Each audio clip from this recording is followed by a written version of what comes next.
Do you think the financial year 2024-2025 will make any significant changes in your life? Do you think the financial year 2024-2025 will make any significant change in our economy?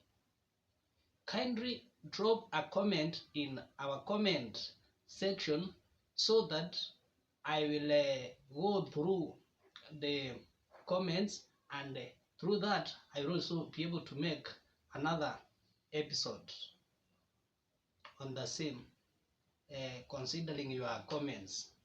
This is Machuka Nyarieko TV talk show, where we analyze issues pertaining to our social, economic, and political ways, literally known as the House of Ideas.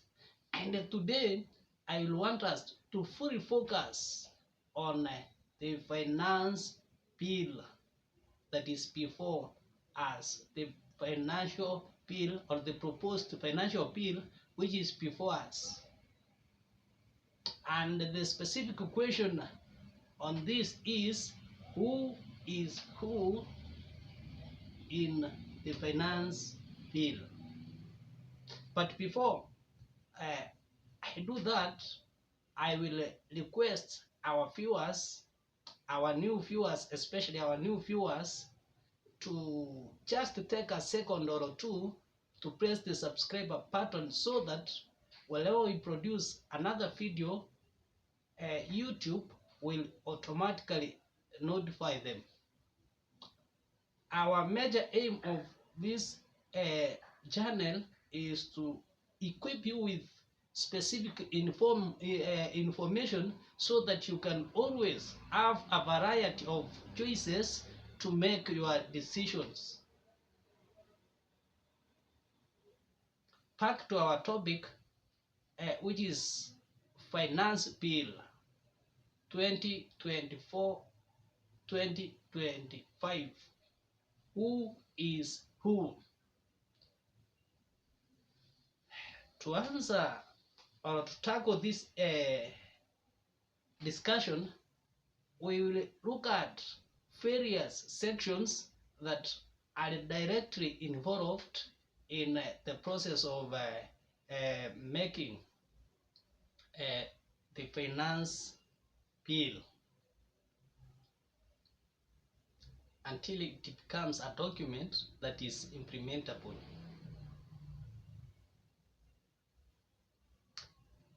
But before that, I would like to acknowledge the importance of the public, members of the public, the citizens, that is, for their continued involvement in the financial bill.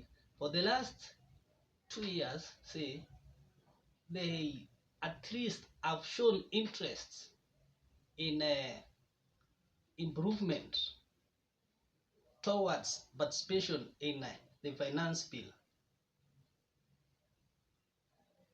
towards pushing forward their interests on what they want and what they do not want. Last year, they did make several proposals. Whether they were implemented or attempted to be implemented is a question of another day.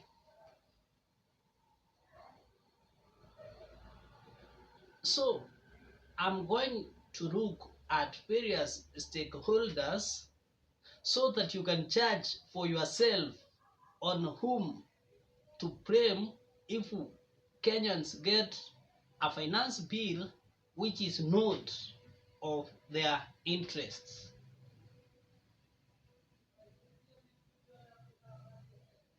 Of course, a finance bill is meant to fill the gap between the income and expenditure.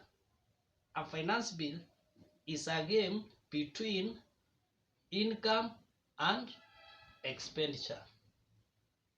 That brings us to point number one, that is the first stakeholder is a taxman. A taxman has been entitled to collect taxes from all over the republic, or to ensure that each and every lawful sector as being taxed according to the rules of Kenya. Trouble begins here.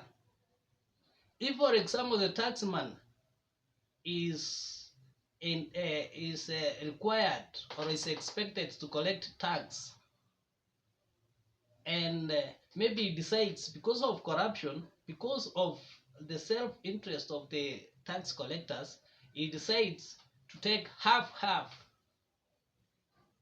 That means the person who is supposed to pay 5,000 pays half of the money, and the taxman takes half of the amount.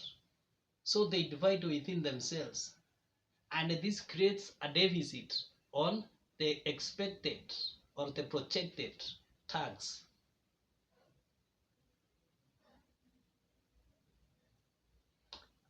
Another issue with the taxman is raising taxes above what is expected. Of course, the major aim is to do what our assembly said. They will want whereby the government raises high taxes so that people will be unable to pay, businessmen will not be able to pay. Instead, they will go to negotiations with them and take half. That means if the taxes are manageable, business community and the citizens will not have an issue of paying the taxes, and this will contribute to higher tax compliance.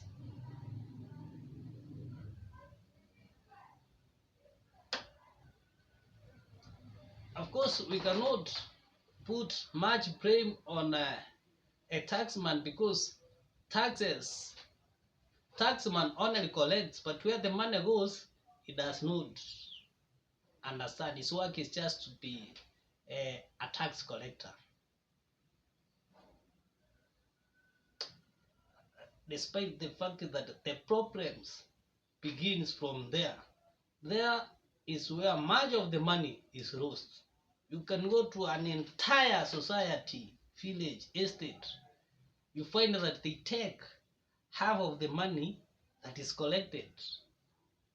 Say Umoja One estate, they collect taxes from the shops, from the lands, but you'll find that it is half the money that has been forwarded to maybe treasury. So that's where the problem begins. So policymakers, you can look at where you can begin looking for your money. Second, expenditure. The finance bill is supposed to show us the income, where they expect to get the revenue from, and how they expect to spend the money. But the problem, they are defining the manner in which the money is going to be spent holistically. That means one cannot understand how the money, the amount that has been taxed, is going to be spent. For example, we know the Jubilee brands, the 5 main areas, the 5 main interests of the Jubilee pillars of the Jubilee manifesto. They should indicate that if at the end of the day we collect this amount that we want, then we will construct 40 big dams in specific areas. We begin irrigation schemes in specific areas, and in this financial year 95% of the money to be collected is going to pay the existing civil servants, so that the taxpayers are clear in their mind right from day one that even though we have contributed this and this has been increased, this is what we expect, and if we will not be able to collect this amount, then there is this is not going to happen.